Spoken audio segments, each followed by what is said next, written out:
কারো কথার উপরে ডিমান্ড করে হেদায়েত আসে না। যতক্ষণ পর্যন্ত নিজের চরিত্রের পরিবর্তন না হবে, যতক্ষণ পর্যন্ত নিজের অন্তরটাকে পরিষ্কার করতে না পারবো, আমি কেন পৃথিবীর বড় বক্তা কেন মক্কা মদিনার ইমাম আব্দুর রহমান আস-সুদাইসকে এনেও যদি দাওয়াত দেন, শুধু তাই নয় মুহাম্মদুর রাসূলুল্লাহ সাল্লাল্লাহু আলাইহি ওয়াসাল্লামকে এনেও যদি দাওয়াত দেওয়া হয়, আবু জেহেলের মতো যাদের চরিত্র আছে, আবু জেহেলের মতো যাদের মনোভাব আছে, তারা কখনো হেদায়েতের অধিকারী হতে পারবে না। বলেন ঠিক কিনা? হেদায়েত কখনো কারো কথার উপরে ডিমান্ড করে না। আজকে আমরা বলি যে হুজুরদের কথার তাসির নেই। আপনি যদি হেদায়েত প্রাপ্ত হতে চান, নিজেকে আগে চেঞ্জ করতে হবে, পরিবর্তন করতে হবে। একই কোরআন আল্লাহ রাসূল সাল্লাল্লাহু আলাইহি ওয়াসাল্লাম তার জবান দ্বারা আবু বকরকেও শুনিয়েছেন, আবু জেহেলকেও শুনিয়েছে।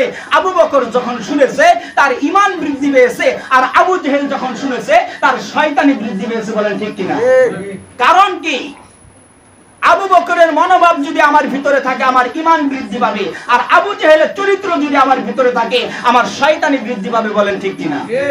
আমাদের মাঝে কিছু লোক আছে, তারা কি বলে যে এখনকার হুজুররা কথা বলে, তাদের কথার তাসির নাই।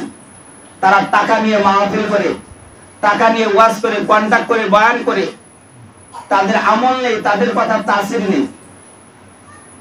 আপনি বলেন তো দেখি, পৃথিবীতে আল্লাহ রাসূলের জবানের চেয়ে উত্তম জবান আর কারো ছিল? আল্লাহ রাসূলের চরিত্রের চেয়ে উত্তম চরিত্র কারো ছিল? আল্লাহ রাসূলের সুন্দর কথার চেয়ে উত্তম কথা আরো কারো ছিল?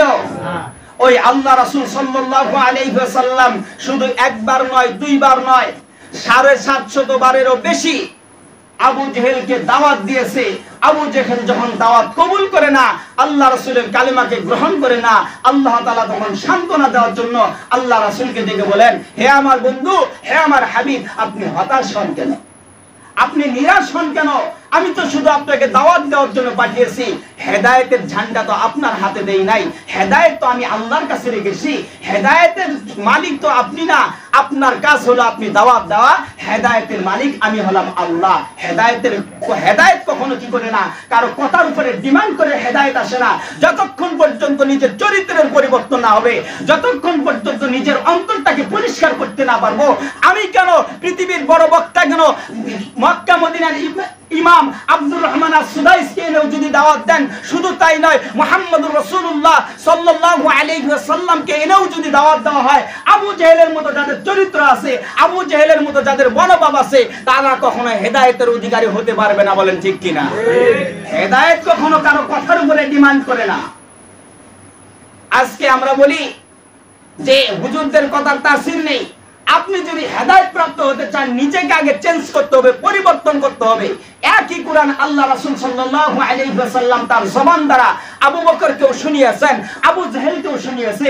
আবু বকর যখন শুনেছে তার ঈমান বৃদ্ধি পেয়েছে, আর আবু জেহেল যখন শুনেছে তার শয়তানি বৃদ্ধি পেয়েছে। বলেন ঠিক কিনা? কারণ কি? আবু বকরের মনোভাব যদি আমার ভিতরে থাকে, আমার ঈমান বৃদ্ধি পাবে, আর আবু জেহেলের চরিত্র যদি আমার ভিতরে থাকে, আমার শয়তানি বৃদ্ধি পাবে। বলেন ঠিক কিনা? এজন্য নিজের চরিত্রটাকে পরিবর্তন করতে হবে, নিজের অন্তরটাকে পরিষ্কার রাখতে হবে। তাহলে কোরআনের কথাগুলো আমার ভালো লাগবে, ওই কোরআনের কথাগুলো শুনলে আমার অন্তরের মধ্যে ঈমান বৃদ্ধি